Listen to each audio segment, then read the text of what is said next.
Hola mis hermanos, que Dios me los bendiga mucho, mucho y me los tenga bajo la protección de su poderosa mano. Bienvenidos al estudio de Efesios capítulo 3. Efesios capítulo 3 y que el Espíritu Santo nos dirija y nos enseñe en esta mañana. Amén, amén. El tema central de este capítulo es el misterio y la bendición de la salvación. El versículo clave está en Efesios 3:6, ¿verdad? Que dice que los gentiles son coherederos y miembros del mismo cuerpo y copartícipes de la promesa en Cristo Jesús por medio del Evangelio. Uh, Vamos a leer la palabra.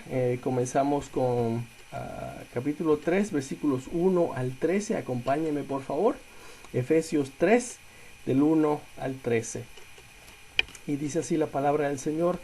Por esta causa yo, Pablo, prisionero de Cristo Jesús, por vosotros los gentiles, si es que habéis oído de la administración de la gracia de Dios que me fue dada para con vosotros, que por revelación me fue declarado el misterio, como antes lo he escrito brevemente,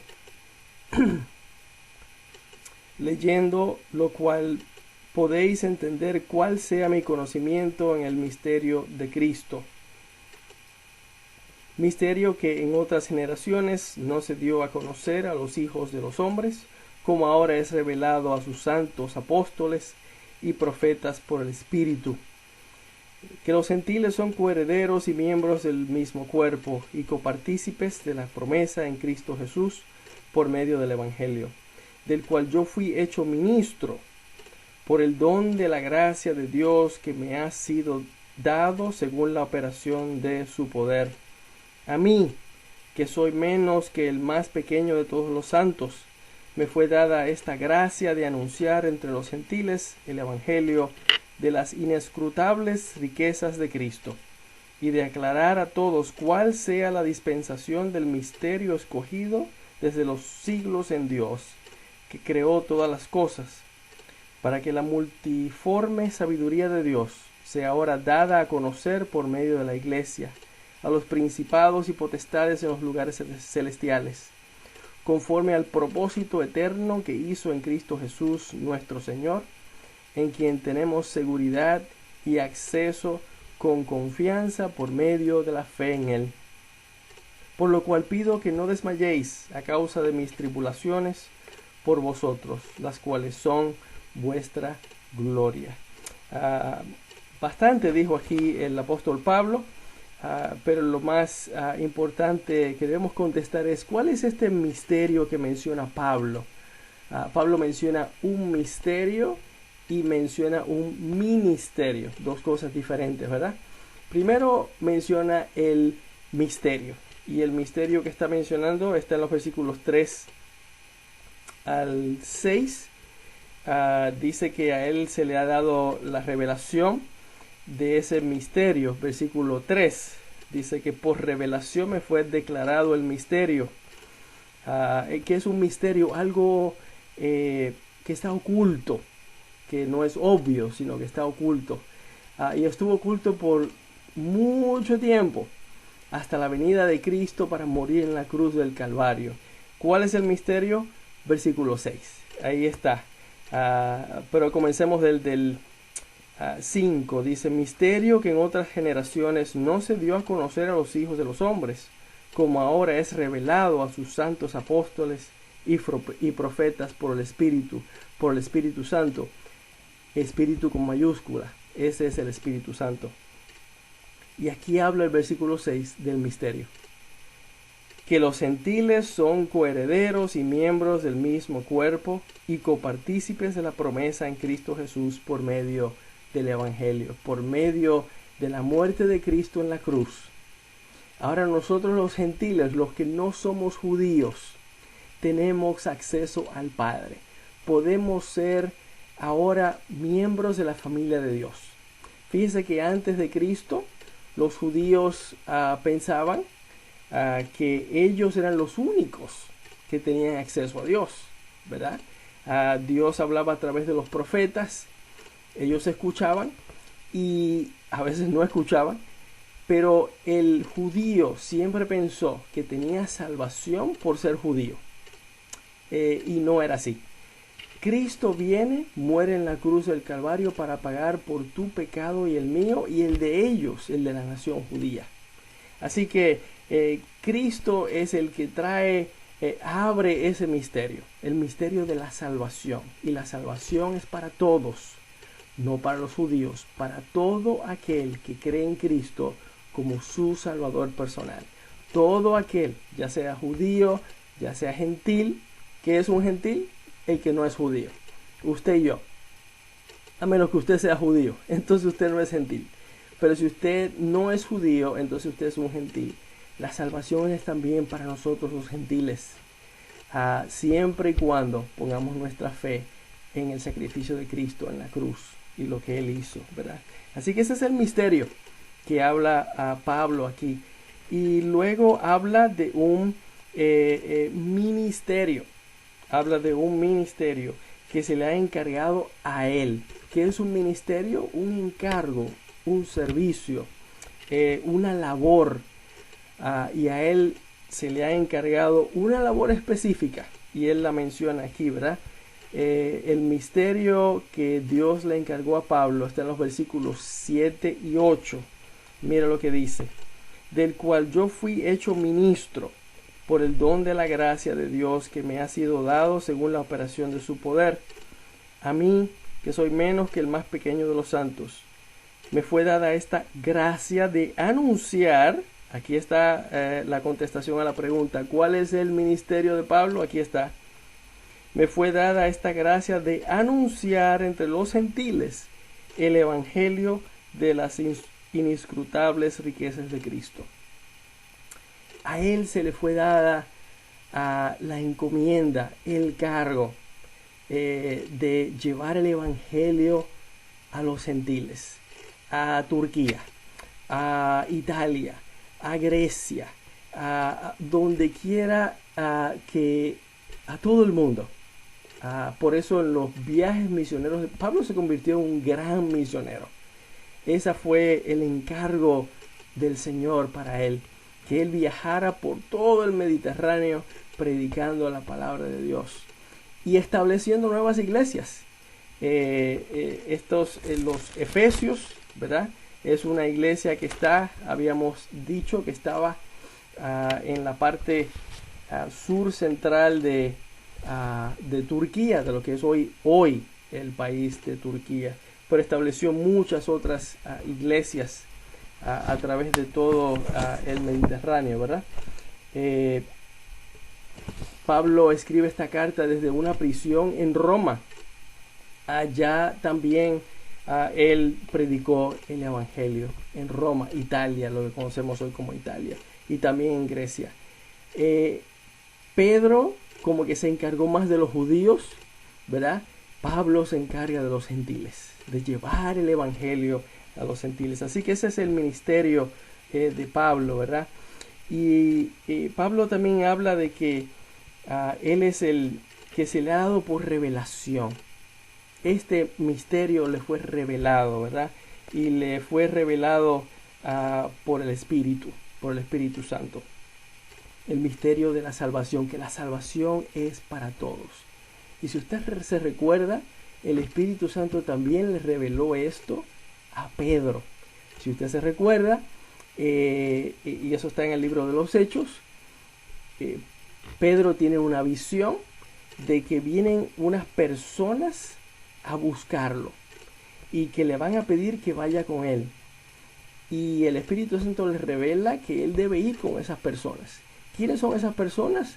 Los siervos de Cornelio. Si se acuerda, Cornelio era un soldado, un oficial del ejército romano, no judío, romano. Y él, Pedro en ese momento estaba en Jopa, tiene que viajar a la ciudad donde está Cornelio, y el Espíritu Santo le revela que debe ir allá y predicar la palabra de Dios en la casa de Cornelio, un no judío, o sea, un gentil. Y cuando Pedro llega allá, Cornelio le habla y le dice: yo he visto en visión que debo buscarte, que debo llamarte a ti, Pedro, para que vengas a predicar a mi casa. y por eso estás aquí. Pedro se queda sorprendido de eso, comienza a predicar y Pedro, para la sorpresa de Pedro, todos en la casa de Cornelio aceptan a Jesucristo como su Salvador y no solamente eso, el Espíritu Santo se derrama sobre ellos. Así que Pedro ahí se da cuenta que también la salvación es para los gentiles y que Dios no hace acepción de personas. Si usted se recuerda de esa historia que está en el libro de los Hechos. Así que esto es algo nuevo para los judíos. La salvación es para todos, no solamente para ellos, los judíos. En el versículo 8, Pablo habla de que él es el más pequeño, ¿verdad?, de los apóstoles. Y él no está hablando en el sentido de estatura, no está hablando en el sentido de que si es grande o si es flaquito, sino que por lo que él hacía antes, En el libro de Timoteo, primera de Timoteo, así lo podemos buscar, capítulo 1, Pablo habla un poquito más de esto. Primera de Timoteo, capítulo 1, versículos 12 al 16, se lo leo. Y fíjese cómo Pablo, se describe a sí mismo. Dice: doy gracias al que me fortaleció, a Cristo Jesús nuestro Señor, porque me tuvo por fiel, poniéndome en el ministerio. Habiendo yo sido antes blasfemo, perseguidor e injuriador, mas fui recibido a misericordia, porque lo hice por ignorancia, en incredulidad. Pero la gracia de nuestro Señor fue más abundante, con la fe y el amor que es en Cristo Jesús. Palabra fiel y digna de ser recibida por todos, que Cristo Jesús vino al mundo para salvar a los pecadores, de los cuales yo soy el primero. Las palabras de Pablo. Pero por esto fui recibido a misericordia, para que Jesucristo mostrase en mí el primero toda su clemencia, para ejemplo de los que habrían de creer en él para vida eterna. Pablo se da cuenta que era malo, y Dios ha tenido misericordia con él, dándole salvación, ¿verdad?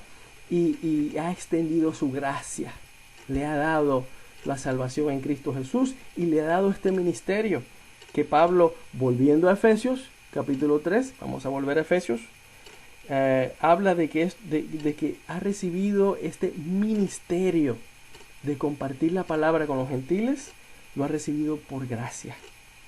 Y lo menciona varias veces, ¿verdad? Que es por gracia que está recibiendo este ministerio. En el versículo 7, por ejemplo, dice: del cual yo fui hecho ministro por el don de la gracia de Dios, ¿verdad? Y también lo menciona en el versículo 8. Dice: me fue dada esta gracia de anunciar entre los gentiles el evangelio. Por gracia. Gracia. Acuérdense que gracia es algo que recibimos, ¿verdad? Sin merecerlo. Esa es la gracia que el Señor extiende para con los suyos. En este caso, para Pablo. Y hay otra cosita aquí muy bella en el versículo 11 y 12. Pablo habla de un acceso, versículos 11 y 12. Dice: conforme al propósito eterno que hizo en Cristo Jesús nuestro Señor, en quien tenemos seguridad y acceso con confianza por medio de la fe. Está hablando de un acceso a Dios, acceso directo a Dios por medio de la fe en Él. Es por medio de la fe en Cristo que tenemos acceso al Padre. ¿Se da cuenta? Antes de Cristo estaban todos estos rituales, ¿verdad? Donde el hombre no tenía acceso directo a Dios. Pero por Cristo Jesús, acuérdese, cuando Cristo muere, el velo que separaba el lugar santo del lugar santísimo, en el templo, fue rajado, fue quebrado. Eso es un simbolismo tremendo que simboliza a que ahora cada cristiano, por fe en Cristo, tiene acceso al Padre.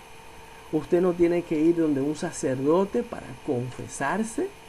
Usted no tiene que ir donde un sacerdote para que Él haga sacrificios a nombre suyo para perdón de pecados. No, no. Ahora usted va directamente al Padre, directamente a Dios, a pedir perdón por sus pecados, a pedirle a Dios por su protección, por su provisión, que cuide a sus hijos. Vamos directamente a Dios para todo en nuestra vida. Así que, y otra cosa importante que está aquí en el versículo 10, ¿verdad?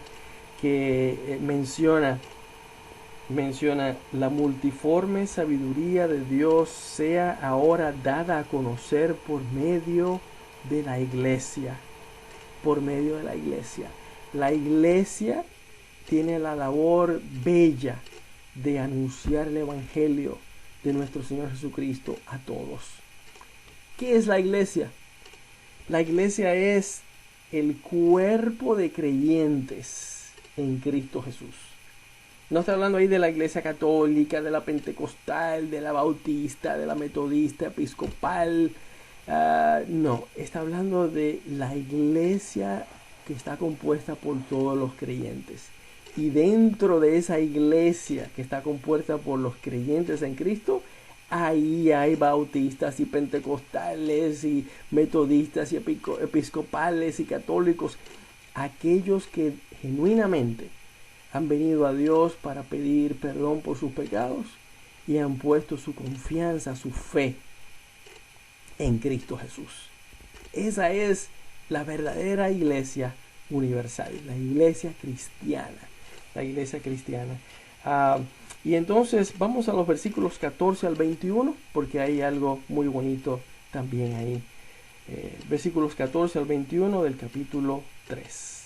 Dice: por esta causa doblo mis rodillas ante el Padre de nuestro Señor Jesucristo, de quien toma nombre toda la familia en los cielos y en la tierra, para que os dé, conforme a las riquezas de su gloria, el ser fortificados con poder en el hombre interior por su Espíritu, con letra mayúscula, para que habite Cristo por la fe en vuestros corazones, a fin de que, arraigados y cimentados en amor, seáis plenamente capaces de comprender con todos los santos cuál sea la anchura, la longitud, la profundidad y la altura, y de conocer el amor de Cristo, que excede a todo conocimiento, para que seáis llenos de toda la plenitud de Dios.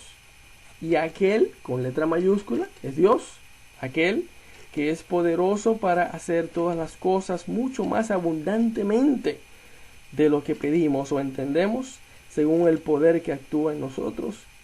A Él sea gloria en la iglesia en Cristo Jesús, por todas las edades, por todos los siglos. Amén. Amén. Esto es una oración de Pablo. Pablo pide a Dios por los creyentes en Éfeso, pero también está orando y pidiendo a Dios por todos los creyentes, porque estas eran cartas que se compartían entre muchas iglesias. Pero esta carta específicamente va a Éfeso, a la ciudad de Éfeso, por eso dice a los efesios. Y dice, hay una oración aquí que pide Pablo.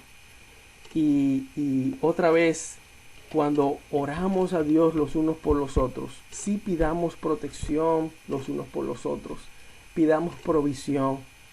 Pero fíjense qué linda es la oración de Pablo. No pide protección ni provisión sobre estos hermanos en Éfeso. Pide aún algo más grande, más importante.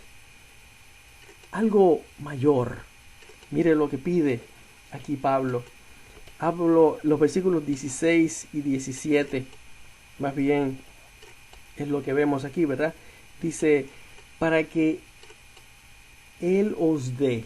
O sea, Él pide a Dios que le dé, conforme a las riquezas de su gloria, o sea, ricamente, que les dé el ser fortalecidos con poder en el hombre interior, poder en cada cristiano por su Espíritu, por el Espíritu Santo. Que el Espíritu Santo en cada cristiano les dé poder. Qué tremendo, ¿verdad? Que el Espíritu Santo les dé poder. Que sean cristianos poderosos. No poderosos políticamente, no poderosos económicamente, poderosos espiritualmente. Que vivan una vida rica en el Evangelio. Una vida rica en amor. Una vida rica siendo espejos de Cristo. ¿Verdad? Que su testimonio sea un testimonio sólido, que todos puedan hablar de ellos, que ellos son seguidores de Cristo. Cristianos con poder, cristianos de victoria, cristianos de victoria. Y otra vez, no estoy hablando de victorias políticas o económicas, ¿verdad? Sociales, victoria en la vida, victoria en la vida, victoria en la vida. Eso es lo que está pidiendo Pablo para ellos, ¿verdad? Y dice que vivamos cimentados en su amor. Dice, versículo 17, para que habite Cristo por la fe en vuestros corazones. O sea, para que lo que vivamos, para que Cristo viva a través de nosotros. Para que Cristo viva a través de nosotros. Dice, a fin de que, o sea, con este fin, arraigados y cimentados en amor, seáis plenamente capaces de comprender, ¿verdad? La anchura, la longitud, la profundidad y la altura, y conocer el amor de Cristo. Para que podamos tener un entendimiento de cuán grande es el amor de Dios. Y esto es un entendimiento que no es para nosotros decir, oh, entiendo el amor de Dios y ya. No. Es que mientras más entendemos, mientras más nos damos cuenta, mientras más a través de la palabra y la oración Dios nos revela su profundo amor, que lo vivamos con todos a nuestro alrededor. Y digo con todos, es fácil amar a nuestros hijos, a nuestro esposo, a nuestra esposa, pero aquí estamos hablando de demostrar, de vivir un amor con todos los demás, donde quiera que estemos. Y es algo bello que Dios, que Pablo ora a Dios, que Dios nos dé poder en la vida y que podamos entender la magnitud del amor de Dios en nuestra vida. El amor de Dios para con nosotros y el amor de Dios para con el mundo. Esas son las enseñanzas principales de esta parte, ¿verdad? Y que si vivimos cimentados en amor, en el amor de Dios, seremos capaces de conocer la grandeza del amor de Dios y seremos llenos de su plenitud. Oiga, es por amor, recuerde, es por amor que Cristo vino a morir en la cruz por nuestros pecados. Fue por amor. El amor motiva a Dios a encontrar, a proveer una solución para el pecado del hombre. Por el pecado fuimos separados de la presencia y del amor de Dios. Así que Cristo viene a resolver ese problema. Cristo viene a unir al ser humano con Dios Padre otra vez, a restablecer la relación que había sido rota por el pecado. Así que estas son las enseñanzas principales de este capítulo 3. Son de gran bendición para nuestra vida, para nosotros los cristianos, pero otra vez a la iglesia se le ha encargado el hermoso ministerio de declarar las verdades de Dios, el mensaje de salvación a través de Jesucristo. Y acuérdense que es por medio de la fe en Él. Versículo 12. Conforme al propósito eterno que hizo en Cristo Jesús nuestro Señor.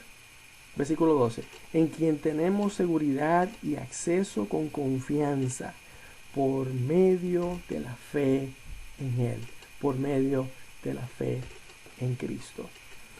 Cristianos, tienes acceso a Dios. Qué lindo, qué tremendo eso, que tenemos acceso directo a Dios. Muchos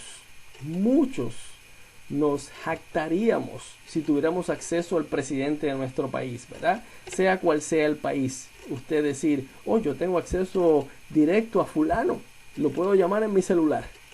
Aquí está, y él me va a contestar. Imagínense, eso es un privilegio, tener acceso directo al presidente de su país, al primer ministro de su país, ¿verdad? Pero aquí es Dios. Tenemos acceso directo a Dios. Dios, mucho más que el presidente de cualquier país. Al ser perfecto, a nuestro Creador, nuestro Dios. Y lo tenemos por medio de la fe en Cristo Jesús. Gracias, Padre, por tu palabra que ha sido de bendición para nosotros. Padre, que no se nos olvide que la salvación es para todos y que la iglesia tiene esa responsabilidad de llevar a cabo, de repartir, de llevar las buenas nuevas a todos los que nos rodean, cada uno de nosotros. Y gracias, Señor, que tenemos acceso directo a ti. Gracias por tu gran misericordia, por tu amor y por tu gracia. Pedimos tu bendición sobre cada uno, nuestras familias, nuestros hijos. Bendición para la iglesia. No solamente la nuestra, sino también las iglesias a través del mundo. Y pedimos especialmente por nuestros hermanos en Cuba. Pedimos por ellos que tu mano, Señor, no se aparte. Al contrario, que tu poder fluya a través de nosotros. En el nombre de Cristo Jesús. Lo pedimos. Amén. Amén. Dios te bendiga, mi hermano. Dios te bendiga.